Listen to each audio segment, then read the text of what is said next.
Welcome to today's Research Business Daily Report, where we've got highlights of new expanded cognitive APIs from IBM Watson that are supposedly enhancing its emotional and visual capabilities.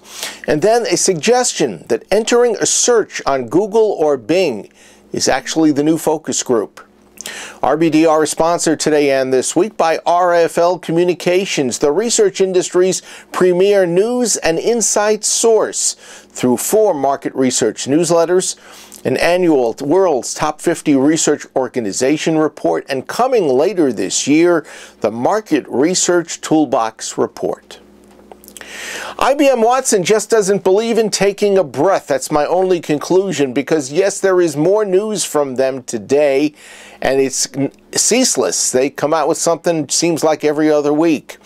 This time it's the tone analyzer, emotion analysis, and visual recognition APIs. They're available in beta versions, and a text-to-speech API has been re-released that is updated with emotional capabilities. IBM claims that these APIs are, quote, pushing the sensory boundaries of how humans and machines interact, and will improve how developers embed these technologies to create solutions that can think, perceive, and empathize, end of quote. Now here's some detail about these Watson capability improvements. Tone Analyzer analyzes new emotions, notably joy, disgust, fear, and sadness. Plus, it has new social propensities like extroversion and emotional range. It is analyzing entire sentences, not just single words, which is making it especially valuable in evaluating speech writing. Next, emotion analysis is using sophisticated natural language processing techniques to analyze external content and help users better understand the emotions of other people. Visual recognition is allowing developers to train Watson to deal with custom images, the same way that Watson can be taught natural language understanding. And finally, expressive text-to-speech is instilling emotional IQ into Watson so that it can deliver advanced adaptive emotion in vocal interactions, and that will allow computers to understand natural language, tone, and context, and to respond with the appropriate inflection. Moving on, just about every report we've ever presented about social media has said nope when it comes to its value as a polling indicator. But Daniel White, writing for Forbes.com, kind of disagrees. He wrote a feature called What Google and Twitter Can Tell Us About 2016, and by that he meant the 2016 election. White wrote that if you wanted to figure out who was headed to victory in the South Carolina primary, you had the option of looking at the polls or checking Google data. Now, don't get carried away. White does not maintain that Google can replace Gallup. However, experts inside and outside Google and Twitter, he says, see their users serving as a complement to traditional polling, quote, enriching the raw data with new insights, end of quote.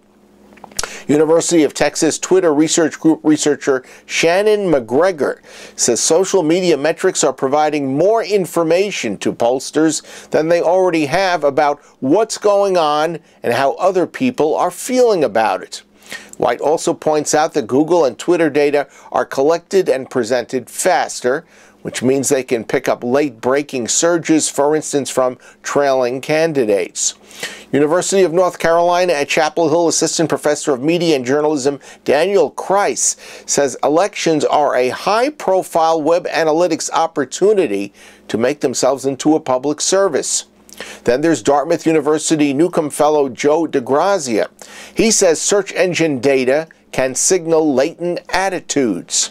Entering a search site like Google or Bing is the new focus group, claims Spreadfast VP of Research and Insights Chris Kearns. In fact, Kearns kind of likes social data's huge available panel, which he says is admittedly skewed, but, quote, 1,000 times better than the old focus group model, and it is delivering information in seconds.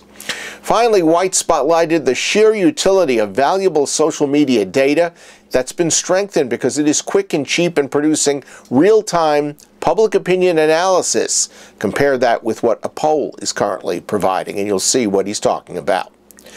That's your Research Business Daily Report. Well, we've been sponsored by RFL Communications, the research industry's premier news and insight source.